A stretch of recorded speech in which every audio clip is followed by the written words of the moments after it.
The night of the election, I, like many others, didn't get a minute of sleep. My phone and email inbox were immediately flooded with messages of anxiety, particularly from young Muslim sisters. In the midst of all that, the first message of support I received was from Reverend Stoker, First United Methodist Church, one of the oldest churches in Dallas. I've worked with Andy and other faith leaders for the last few years on various social issues through Faith Forward Dallas, and I had just spoken at his church the Sunday before the election.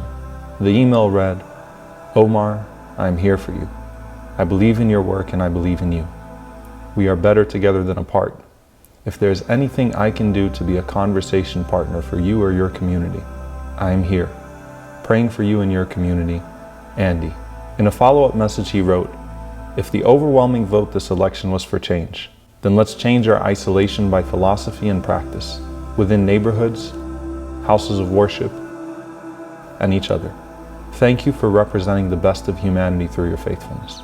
I sent Andy many messages of genuine appreciation and wanted to respond to his call. So I invited him and his family over to our mosque to meet our community. It was an incredible experience for his family and for our community. The morning after that night, he sent a message saying, "Thank you so much for last night. I am transformed by my experience with your congregation." Andy had no idea how much his message and friendship meant to me and my community. There are so many things that we can say about who we are and how we live out our faith.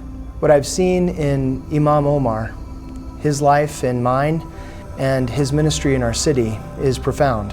There are ways that we are growing as a city and as a people in compassion and unity and hope. It is what I've seen in Omar that makes me a better Christian and makes me a better faith leader. Stepping out in faith, in hope, and in love, knowing that all people, in all places and all times, need to hear that one message that they are loved, that they're believed in, that they're wanted, and that there's so much more. I give God thanks on a daily basis for my ministry partnership with Omar, for his life, his family's life, and ours together, as we are building a faith community where all people might truly know the sense and power of who it is and how we all must live as one. When the great Imam Ahmed was dying, his Christian doctor asked his permission to allow his pastor to visit. Imam Ahmed invited him in. The pastor said to Imam Ahmed, "I've been waiting for so many years to meet you in person. Your life was not just a blessing to the people of Islam.